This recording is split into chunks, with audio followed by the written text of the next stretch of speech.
देखो, हवन करे, हम पहले से यही बोल रहे हैं कि इस देश में शेड्यूल कास्ट दलित लोगों को जगह नहीं है। धर्म के नाम पे सभी को डिवाइड कर रहे हैं और वहाँ पर हवन करने की क्या जरूरत थी। रामलीला मैदान है, पब्लिक मीटिंग होती है, हर पार्टी के लोग वहाँ करते हैं, लेकिन ये उनका जो उन्होंने किया, एक तो हिंदू धर्म के खिलाफ किया, दूसरा देश को डिवाइड करने का और जातियों में झगड़ा लगाने का काम वो लोग कर रहे हैं। इससे वो मालूम होता है और कैसा बीजेपी कहती है करती है, एक निशाना है, उसको मैं कंडम करता हूँ। सर, रिजिजू साहब का कहना है कि वो संसद का समय एक्सटेंड करने के लिए तैयार हैं। कब? नहीं, कब? अब आज वंदे मातरम हो रहा है, जनगण मन हो रहा है आज। अरे 20 दिन क्या किए तुम? 19 दिन पार्लियामेंट चला, कम से कम 25-26 दिन आपके पास थे, तो आप उस वक्त आपको याद नहीं आया।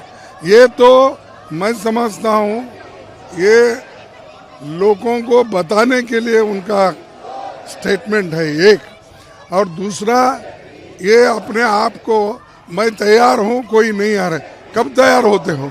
जब आपका एजेंडा कंप्लीट हो गया, आपका बिजनेस खत्म हो गया, आप उसमें कोई अब तक दूसरों को नहीं बोले तुम्हारे लिए एक्सटेंड करना। तुम तो 19 डेज वेस्ट करे और अब एक्सटेंड मांगते हो, ये शर्म की बात है। ये देखा है, ये दृश्य नया दृश्य है।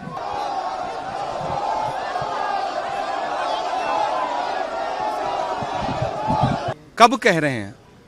कल कहा उन्होंने ना, जब उनको समझ में आ गया कि पूरे देश में ये संदेशा चला गया है कि सरकार देश की संसद से भाग रही है।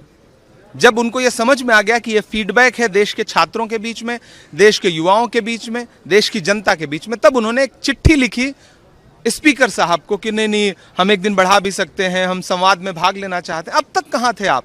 अब तो बच्चों पे पड़ी हुई लाठियों के निशान भी सूख चुके हैं। अब तो जो पैलेट गन की गोली लगी थी उससे जो खून टपका था वो खून भी सूख चुका है, और आप अंतिम दिन कह रहे हैं कि आइए एक दिन संसद का सत्र बढ़ा लेते हैं। अब तक कहाँ थे पिछले 20 दिन में? जब बच्चे कराह रहे थे, बच्चे चीख रहे थे, तब आप कहाँ थे? दरअसल आपको संवाद में विश्वास ही नहीं है। आप नहीं चाहते कि राहुल गांधी आपसे सवाल पूछे देश की संसद में खड़े होकर के। कल आपने लोकसभा स्पीकर को चिट्ठी लिखी, राहुल गांधी जी ने जो चिट्ठी आपको लिखी थी उसका जवाब अब तक क्यों नहीं दिया आपने? अगर आप डायलॉग में विश्वास रखते हैं तो नेता प्रतिपक्ष, इस देश के लोकसभा के नेता प्रतिपक्ष ने गृह मंत्री जी को चिट्ठी लिखी, आपने आधिकारिक तौर पर उस चिट्ठी का क्या जवाब दिया? कोई नहीं, क्योंकि आपको संवाद में विश्वास ही नहीं है। धन्यवाद।